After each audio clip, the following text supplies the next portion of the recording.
আসাদুজ্জামান মিয়া। আসাদুজ্জামান মিয়া ছিল পুলিশের জঘন্যতম ব্যক্তি। ডিএমপি কর্মকর্তা হয়েও করেছিল নানান রকম খারাপ কাজের প্রস্তাব, কাজের প্রস্তাব দিত মেয়ে পুলিশ কর্মকর্তাদের। আসাদুজ্জামান ছিল অবৈধ টাকা কামানোর পাশাপাশি ছিল নারী কেলেঙ্কারিতে জড়িত। আপনাদের প্রশাসনকে জোর দাবি জানাচ্ছি, আপনারা এদেরকে ধরে কঠিন শাস্তির ব্যবস্থা করুন। এদের শাস্তি দেখে যেতে চায় এদেশের জনগণ। আমাদের আজকের তালিকায় চতুর্থ অবস্থানে রয়েছে দুর্নীতিবাজ পুলিশ অফিসারের তালিকায় রয়েছে ঢাকা মেট্রোপলিটন যুগ্ম পুলিশ সুপার বিপ্লব কুমার সরকার। এই বিপ্লব কুমার সরকার এতটাই জঘন্য ছিল ও দুর্নীতিবাজ ছিল যে হাসিনা সরকারের দৃষ্টি আকর্ষণ করার জন্য অন্যান্য দলের নেতাকর্মীদের উপর নানান রকম আক্রমণাত্মক কথাবার্তা বলতো।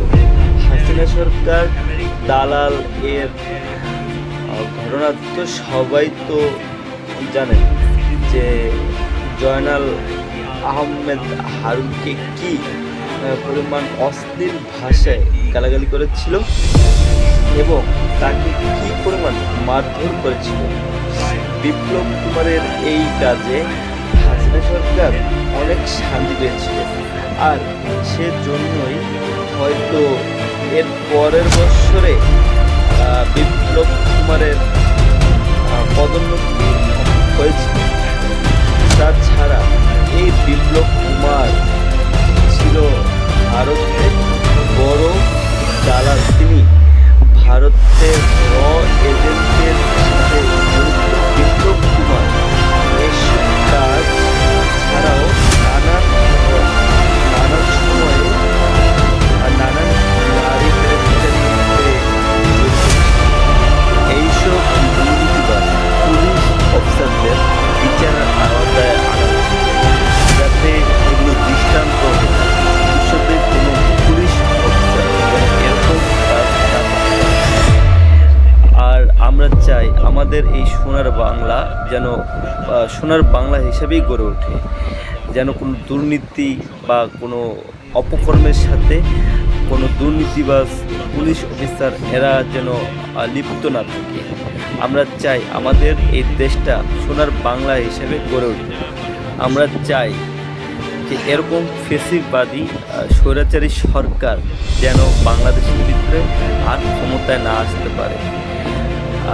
ভবিষ্যতে আমরা চাই আমাদের দেশ ক্ষুধামুক্ত, দারিদ্র্যমুক্ত সোনার বাংলা হিসেবে করতে পারে।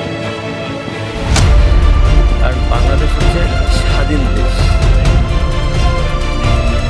এই দেশের মানুষ যাতে স্বাধীনভাবে চলাফেরা করতে পারে, স্বাধীনভাবে কথাবার্তা বলতে পারে, স্বাধীনভাবে কাজকাম করতে পারে, আর আমাদের দেশকে উন্নতশীল রাষ্ট্রে পরিণত করতে পারে। এখনও এই স্বৈরাচারী সরকারের দোসররা যেমন আনাচে রয়েছে, দেশকে মানে দুর্নীতির ভিতরে নিয়ে যেতে চায়, যাতে মানে এই সরকার থেকে সফলতা আমরা অর্জন করেছি তাকে নস্যাৎ করতে চায় এই দুর্নীতিবাজ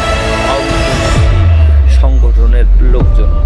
আমরা চাইব যেন অবিলম্বে ওদের যে আইনের আওতায় আনা হোক, যাতে মানে এরকম অপকর্ম না করতে পারে, আর ওদের কঠিন থেকে কঠিনতম শাস্তি দেওয়া হোক, যাতে ভবিষ্যতে এইসব আওয়ামীপন্থী কোনো লোকজন বা কোনো পুলিশ অফিসার এরকম অপকর্ম করতে না পারে।